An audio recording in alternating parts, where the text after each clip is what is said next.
Sasa baada ya kujua historia ya mtu maarufu duniani kama Isaac Newton ambayo dunia haitokaa kuja kumsahau karne na karne, basi mtu wa pili anayefuata naye alikuja kushangaza dunia kwa uwezo wake wa ajabu. Je, unamjua ni nani? Hakikisha una subscribe ili tuweze kwenda sawa. Albert Einstein 1879 mpaka 1955, karne ya 19 hadi karne ya 20. Mtu aliyebadilisha uelewa wa ulimwengu. Leo tunaendelea na mfululizo wa watu wakubwa ambao dunia haitowasahau. Baada ya mzunguko wa Isaac Newton, sasa tunamzungumzia mtu mwingine ambaye jina lake limekuwa alama ya akili, sayansi na ubunifu. Jina lake ni Albert Einstein. Alikuwa mwanasayansi ambaye alibadilisha kabisa namna binadamu wanavyofikiria kuhusu muda, nafasi, mwanga na ulimwengu. Kabla yake watu wengi walikuwa wakitegemea sheria za Newton kuelewa jinsi dunia inavyofanya kazi, lakini Einstein alikuja na mawazo mapya, yani alikuja na mawazo chanya yaliyofungua milango wa sayansi ya kisasa. Albert Einstein alizaliwa tarehe 14 Machi mwaka 1879 katika mji wa Ulm nchini Ujerumani.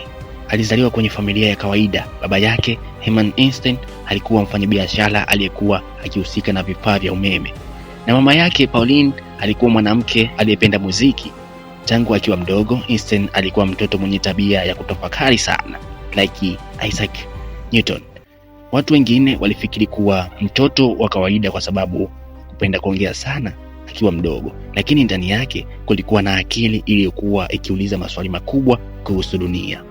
Moja ya mambo yaliyomvutia sana akiwa mtoto ilikuwa kuona bila ya sumaku. Alishangaa kuona sindano ikielea upande fulani bila mtu kuisukuma.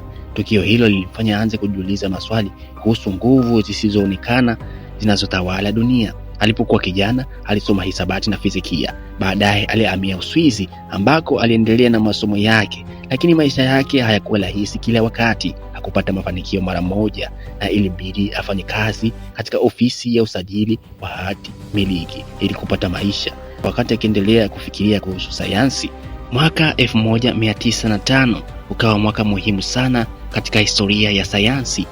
Watu waliuita mwaka wa miujiza wa Einstein kwa sababu alichapisha tafiti kadhaa zilizobadilisha uelewa wa fizikia.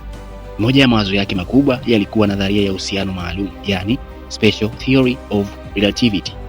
Einstein alieleza kwamba muda na nafasi si vitu vilivyokaa sawa kwa kila mtu kama watu walivyozani zamani. Badala yake wanaweza kubadilika kulingana na mwendo wa kitu. Hapa ndipo ilipotokea wazo lake maarufu, yani E = mc², yani E ni sawasawa na mc². Hii ni kanuni inayoonyesha uhusiano kati ya nishati na uzito wa kitu. Kwa ufupi, inaonyesha kwamba kiasi kidogo sana cha uzito kinaweza kubadilishwa kuwa nishati kubwa sana. Ugunduzi huu ulikuwa muhimu katika uelewa nguvu zilizopo ndani ya atomu na baadaye kusaidia maendeleo ya teknolojia mbalimbali za nyuklia. Lakini mchango wake mkubwa zaidi ulikuja mwaka 1915 ilipotoa nadharia ya uhusiano mkuu, General Theory of Relativity. Katika nadharia hii, Einstein alieleza kwamba nguvu ya mvutano haikuwa tu kama kitu kinachovuta, bali ilikuwa ni matokeo ya jinsi vitu vikubwa vinavyobadilisha muundo wa muda na nafasi. Mawazo yake yalitabiri mambo ambayo baadaye yalithibitishwa, kama vile jinsi mwanga unavyoweza kupinda unapopita karibu na vitu vikubwa angani. Mwaka 1921, Einstein alipewa tuzo ya Nobel ya fizikia kwa mchango wake mkubwa kwenye sayansi, hasa katika uelewa athari ya anga. Lakini maisha ya Einstein hayakuwa kuhusu sayansi pekee. Alikuwa pia mtu aliyekuwa akizungumza kuhusu amani na masuala ya jamii. Wakati wa utawala wa Nazi nchini Ujerumani, aliondoka nchini humo kwa sababu alikuwa Myahudi na mawazo yake hayakuwa salama nchini ya utawala huo. Einstein alihamia Marekani na kuendelea kufanya utafiti katika chuo kikuu cha Princeton. Moja ya mambo watu wengi ambayo hukumbuka kuhusu Einstein ni picha yake akiwa na nywele zilizochafuka na uso wenye tabasamu, lakini nyuma ya picha hiyo kulikuwa na akili iliyokuwa ikijaribu kuelewa siri kubwa zaidi ulimwenguni. Alifariki tarehe 18 Aprili mwaka 1955 akiwa na umri wa miaka 76, lakini urithi wake bado unaishi. Leo tunapotumia satellite, kutumia teknolojia ya GPS au kuchunguza ulimwengu, mawazo ya Einstein bado yanafanya nafasi kubwa.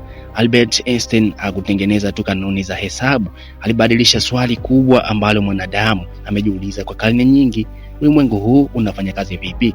Hii ndiyo simulizi ya Albert Einstein, mtu ambaye alitumia akili yake kufungua baadhi ya siri kubwa duniani katika ulimwengu. Na huyo ndiyo mtu wa pili kuwahi kutokea katika ulimwengu huu. Je, unatamani kufahamu zaidi watu hatari waliweza kufanya mambo makubwa hapa duniani na dunia kamwe haitokaa kuja kumsahau? Basi simulizi za Who's ipo kwa ajili yako.